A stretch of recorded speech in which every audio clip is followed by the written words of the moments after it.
What's up, beauties? Welcome back to my channel. So in today's video, I will be teaching you guys how you can brand your business the right way. Branding is not only colors and font, sis. It's a lot more that goes into that, which I will be discussing in this video. So if this is something that you are interested in, then keep on watching. But first, if you have not already, be sure to hit that subscribe button and also turn your post notification bell on so you won't miss when I upload. Without further ado, let's just hop right into the video. So first thing first, when you are branding your business, you want to make sure that you keep your target audience in mind.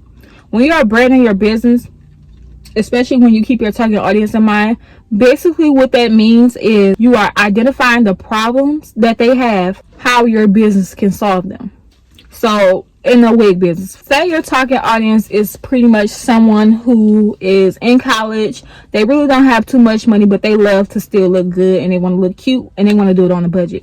How you will solve that problem is you will offer affordable wigs that are within their price range, so that way they can still look good and they can still look cute without breaking the bank. You want to focus on first identifying what problems your target audience has, and then deciding how your business is going to solve it.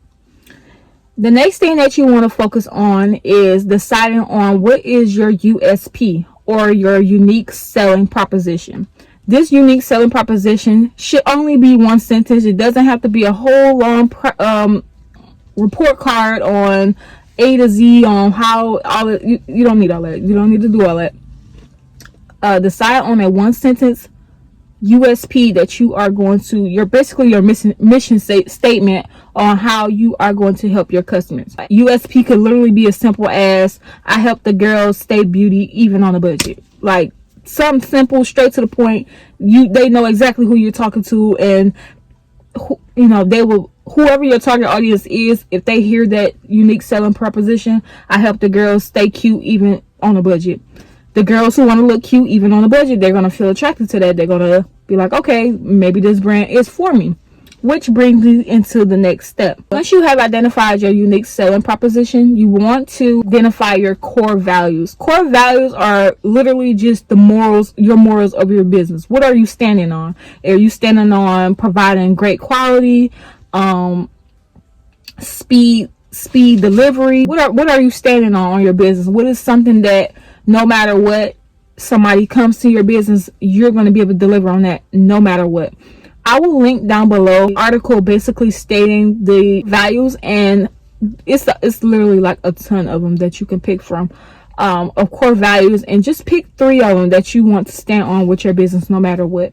You don't have to overthink it. You don't have to don't overthink it. Just pick 3 core values that you want your business to stand on no matter what. Once you have decided on your core values, you want to identify your brand's personality. A brand personality is basically making your brand more relatable and humane to your audience. Is your brand going to come off as friendly? Is it going to come off as hype? Like, what is your brand going to give off? What type of personality do you want your brand to give? Having a brand personality not only is going to separate you from your competitors, but it's also going to allow your customers to have an emotional connection with your brand.